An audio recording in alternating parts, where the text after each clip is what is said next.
Das disposições testamentárias. A nomeação de herdeiro ou legatário pode fazer-se pura e simplesmente sob condição, para certo fim ou modo ou por certo motivo. A designação de tempo em que deva começar ou cessar o direito do herdeiro, salvo nas disposições fideicomissárias, ter-se-ão por não escritas. Quando a cláusula testamentária for suscetível de interpretações diferentes, prevalecerá a que melhor assegure a observância da vontade do testador. É nula a disposição que institui o herdeiro ou legatário sob condição captatória de que este disponha também por testamento em benefício do testador ou do terceiro. É nula a disposição que se refira a pessoa incerta cuja identidade não se possa averiguar. E é nula a disposição que favoreça a pessoa incerta cometendo a determinação de sua identidade a terceiro. E é nula a disposição que deixe arbítrio do herdeiro ou de outrem fixar o valor do legado. Isso não pode.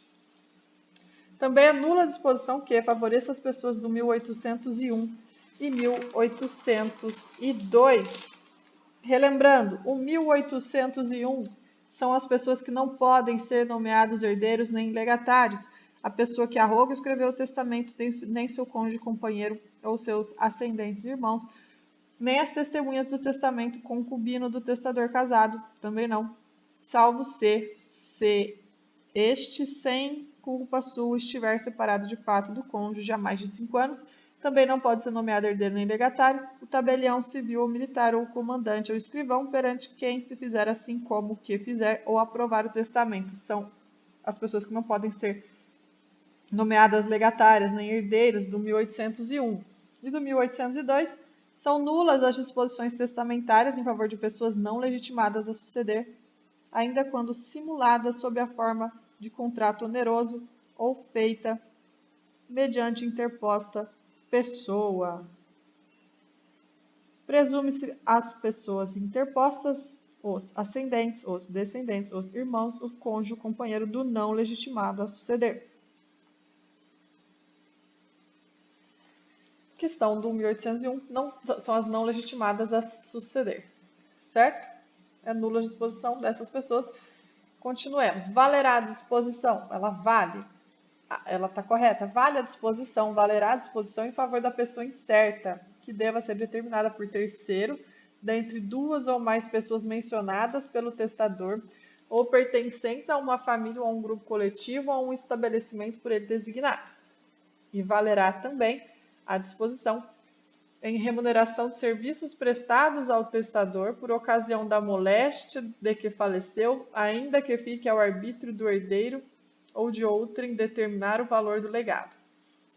Então, em remuneração de serviço prestado ao testador por ocasião da moléstia de que faleceu, vai valer a disposição em remuneração de serviço prestado para o próprio testador, por ocasião da moléstia que ele faleceu, por exemplo, o médico cuidou do câncer, né? Ainda que fique ao arbítrio do herdeiro de outro determinar o valor do legado, aí pode, se o testador falar, eu quero que vocês dêem um valor para o médico que cuidou de mim e no seu valor vocês definem aí, tá?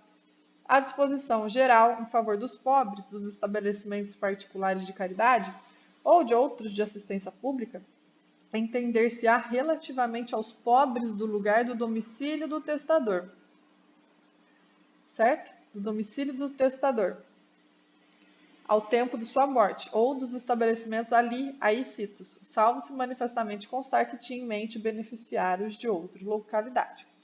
Neste caso, no caso deste artigo, as instituições particulares preferirão sempre as públicas. Neste caso, as instituições particulares preferirão sempre as públicas.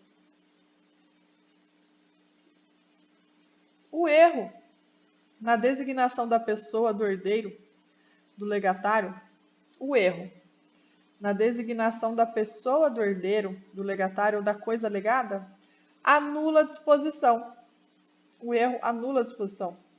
O erro na designação da pessoa do herdeiro, do legatário ou da coisa legada anula a disposição, salvo-se pelo contexto do testamento, por outros documentos ou por fatos inequívocos, se puder identificar a pessoa ou coisa que o testador queria referir-se. Se o testamento nomear dois ou mais herdeiros, sem discriminar a parte de cada um, partilhar-se-á por igual entre todos a porção disponível do testador. Se o testador nomear certos herdeiros individualmente ou outros coletivamente, a herança será dividida em tantas cotas quanto forem os indivíduos e os grupos designados.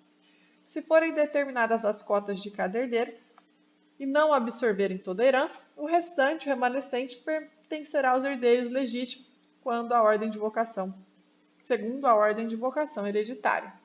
Se forem determinados os quinhões de uns e não os de outros herdeiros, distribuir-se-á por igual a estes últimos o que restar, depois de completar as porções hereditárias dos primeiros. Dispondo o testador que não caiba ao herdeiro instituído certo e determinado objeto dentre os da herança, tocará ele aos herdeiros legítimos. São anuláveis as disposições testamentárias inquinadas de erro, dolo ou coação. Extingue-se em 4 anos o direito de anular disposição contado de quando o interessado tiver conhecimento do vício. A ineficácia de uma disposição testamentária importa a de outras, que sem aquela não teria sido determinadas pelo testador. Então, a ineficácia de uma disposição testamentária importa a das outras, que sem aquela não teria sido determinadas pelo testador. A cláusula de inalienabilidade, imposta aos bens por ato da liberalidade, implica impenhorabilidade e incomunicabilidade.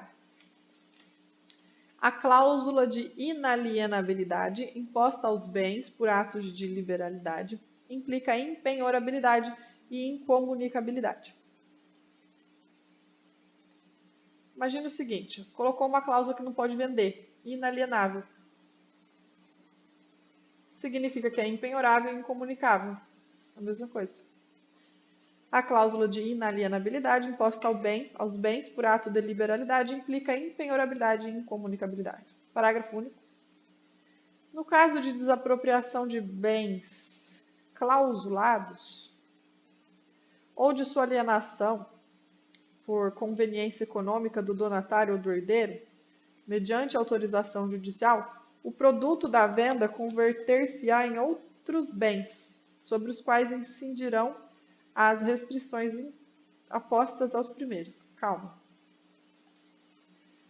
No caso de desapropriação de bens clausulados ou de sua alienação por conveniência econômica do donatário ou do herdeiro, mediante autorização judicial, o produto da venda converter-se-á em outros bens sobre os quais incidirão as restrições impostas aos primeiros. Então, se foi desapropriado um bem que tinha uma cláusula, estava lá, esse bem foi desapropriado, desapropriação, a fazenda. Estava lá no meu testamento a fazenda, mas ela foi desapropriada, por exemplo. Ou vender um bem clausulado, foi desapropriado ou foi vendido por conveniência econômica do donatário ou do herdeiro, mediante autorização judicial. O produto da venda vai se converter em outros bens sobre os quais indicarão as mesmas restrições que estavam clausulados os primeiros. Né? É isso.